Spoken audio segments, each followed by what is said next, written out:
Hi guys, welcome to Glory Investing Show. We have a lot to talk about today, but I'll try to be fast because I know you guys don't have time to waste. All of you are hustlers. Please don't forget to subscribe to the channel. 95% of our views are coming from people who are not subscribed. And also, please destroy that like button to help us reach more people. I will give you 2 seconds to do this. Thank you. We can start now. I usually don't talk about day trading or swing trading, but this was so shocking to me that I need to cover this story. Bring the pharmaceutical protections back to America. I mean, we have seen a move in the stock, and we just saw it today that is just absolutely staggering. I mean, we are in this environment where things like this have happened with some other names. I do have a question, though, about whether you can lend any insight into this. I mean, the volume is very average, was very average in Kodak. On last Friday, 74,000. Last Thursday, 80,000. Last Wednesday, 52,000. On Monday, 1.648 million shares. And then Tuesday, the news came out. How do you account for that, James? Any idea whether someone had wind of this? I mean, we didn't see the move in the stock until Tuesday, but that is so far and away. That's a multiple of the average daily volume over the last, over a long period of time. Any idea whether this got out? I don't know. I mean, obviously, this has been a pretty tight-kept secret, obviously. We made it to the last day, basically, so I couldn't tell you what influenced that or didn't. I don't know if it was a well-kept. It doesn't look like it. I would really like to hear your opinion about this. I know people who lost thousands of dollars on this stock because of these news. And a couple days after this happened, the Securities and Exchange Commission is investigating Eastman Kodak. For all you who are not sure what is pump and dump schemes, watch this short video and you will understand it quick. Promoters will hype the stock through company websites, online bulletin boards, chat rooms, and online investment newsletters or blogs. They could even create fake press releases or have fake websites. They will claim to have inside information about an impending development, or that they use an unbeatable combination of economic and stock market data to pick stocks.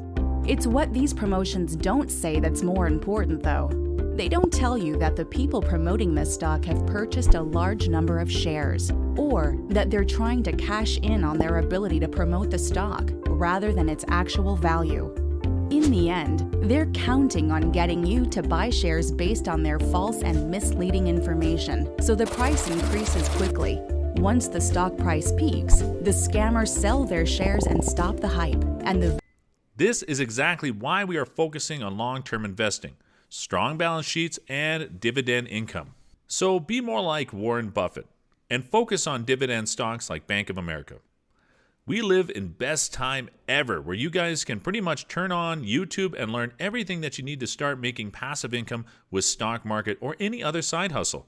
Problem is that people would rather spend their time watching how some big kid's eating burgers from McDonald's, or how Mr. Beast is buying fast food, or why is Nicki Minaj having beef with Cardi? Instead of searching for how to buy index funds or best dividend stocks to buy now. I know you guys are watching this to learn something new, not only to waste your time. So please, smash like button if you didn't do it yet. So, let's talk how much money you need to make $100,000 a year in dividend income. As we all know, dividends are cash given to shareholders out of a company's profits. For example, $100 share price is giving you $5 annual dividend. If you divide 5 with 100, you will get 5%. That is your dividend yield here. Is this easy enough? I think it is. You should need to invest $2 million to make $100,000 a year from dividends.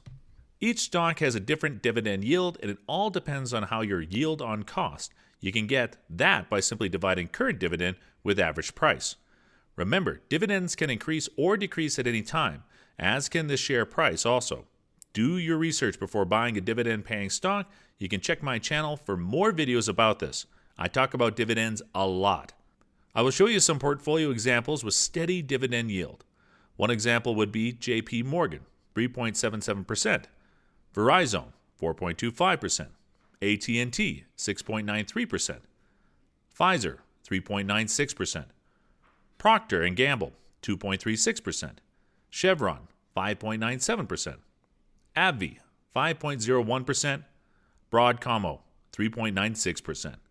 Average dividend yield of portfolio is 4.52%. Would you own some of these stocks?